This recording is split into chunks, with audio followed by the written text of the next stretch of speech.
Fala galera, o vídeo de hoje é um bate-papo sobre viagens de moto, especialmente durante a noite.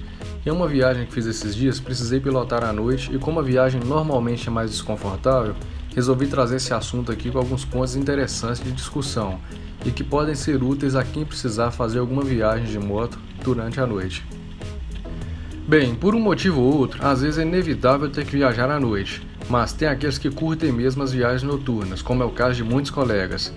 Eu mesmo já diversas vezes precisei viajar à noite ao longo dos mais de 10 anos usando moto para viagem, mas nunca passei por nenhuma tragédia, mas algumas situações sofríveis podem ser evitadas, especialmente para quem está começando agora a viajar de moto. E sem enrolação, eu vou listar aqui alguns pontos importantes da pilotagem durante a noite. E se você achar legal o conteúdo desse vídeo ou os outros vídeos do canal, deixe seu like e se inscreva. O primeiro ponto é a visibilidade. A visibilidade da estrada e das faixas fica comprometida já com o pôr do sol, especialmente no horário do lusco-fusco, que muitas vezes causa uma cegueira momentânea na gente. A lente do capacete em bom estado e óculos escuros já ajuda bastante. Já quando escurece totalmente, a primeira dificuldade é com a visão de longo alcance, que fica bastante comprometida e é fácil notar a dificuldade de ter a noção da precisão da distância dos veículos e a proximidade e ângulo das curvas da trajetória, o que para a moto é crucial, pois um instante de atraso em abrir ou fechar uma curva pode representar um acidente. O segundo ponto são os faróis desregulados ou queimados. Infelizmente, a situação mais comum é você receber farol alto durante a viagem à noite, seja por motorista que se esquece de desligar o farol alto, por aqueles que gostam de irritar os outros ou pelos faróis desregulados. Isso gera grandes riscos para a viagem, sem esquecer também dos veículos que, vez por outra, estão com os faroletes traseiros queimados, gerando risco extra para a colisão traseira. Uma dica nesse caso é o uso dos óculos de EPI na cor amarela, que ajuda bastante a reduzir o impacto dos fachos de farol alto.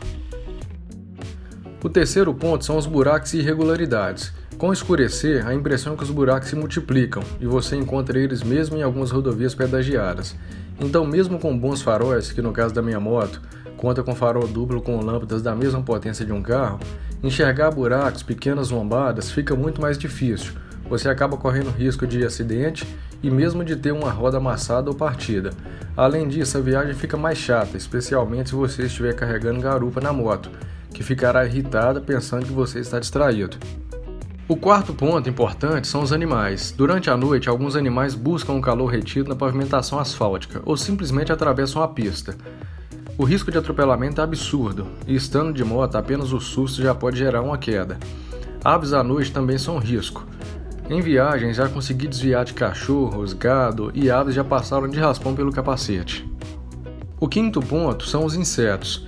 Dependendo da época do ano em que se viaja ou do clima e bioma do lugar, a quantidade de insetos pelo caminho também pode ser um problema. Nas motos que têm bolhas ou para-brisas, pode ser necessário de tempo em tempo fazer paradas para limpeza, para voltar a enxergar. Nesse caso, tente sempre parar em postos de combustível. O sexto ponto muito importante são os imprevistos e manutenção que podem ser necessários na moto durante a viagem. Pense que você está viajando tranquilo e eis que um pneu fura ou ocorre qualquer imprevisto, ainda que simples com a moto.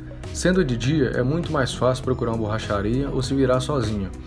Já aconteceu comigo, por exemplo, em uma viagem num sol a pino, o pneu traseiro deslocou o bico e tive que empurrar os cerca de 230 kg da moto por cerca de 5 km até uma borracharia. Agora, se fosse à noite, dependendo do lugar, seria um pesadelo. Lembro também de uma outra viagem à noite e a moto apagou completamente toda a iluminação. Com muito custo, consegui descobrir que o cabo da bateria se afrouxou e desconectou, mas quase precisei procurar um hotel para resolver no dia seguinte. Isso sem contar que à noite, raramente algum motorista ou até mesmo motociclista vai ter coragem de parar para ajudar, visto os índices de assaltos nas estradas. O sétimo ponto, que chega como uma surpresa desagradável depois da viagem, são as infrações e multas. À noite, especialmente, caso não se conheça a estrada e a sinalização fraca, notar com antecedência placas e radares é bem mais difícil. O oitavo ponto são os assaltos. Os riscos de assalto à noite são claramente mais altos. Existem estradas, inclusive, que são famosas pelos assaltos à mão armada, com uso de barricadas, pregos, simulação de acidente para fragilizar o motociclista ou motorista e executar facilmente o crime. O nono ponto é a variação térmica. A chamada amplitude térmica em uma viagem de moto pode, mesmo durante o dia, ser grande. À noite, então, os números normalmente variam mais ainda, podendo gerar grande incômodo e até mesmo traumatizar, se for o caso das primeiras viagens solo ou com garupa. Eu mesmo não esqueço de uma viagem noturna, onde por conta de um acidente com terceiros, a viagem atrasou horas, e quando foi ali por volta de 1 hora da manhã, o frio era tão intenso que mesmo equipado, não conseguia passar de 70 km/h. Uma dica é sempre levar a segunda pele, mesmo que esteja calor. O 10º ponto é a chuva. Galera, quem viaja de moto sabe que muitas vezes o tempo fecha e o céu desaba em água. Se de dia às vezes pegar uma chuva de moto é muito bem-vindo, à noite é o inverso, e bem intenso. O vento frio e a chuva gelada causam um desconforto gigante e um risco potencial de acidente.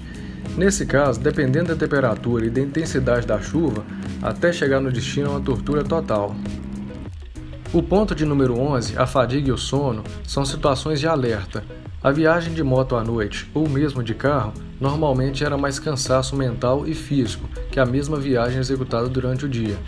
Além das variações térmicas, os sentidos são mais exigidos, causando sonolência sem controle e acreditem, dormir em cima da moto pode acontecer.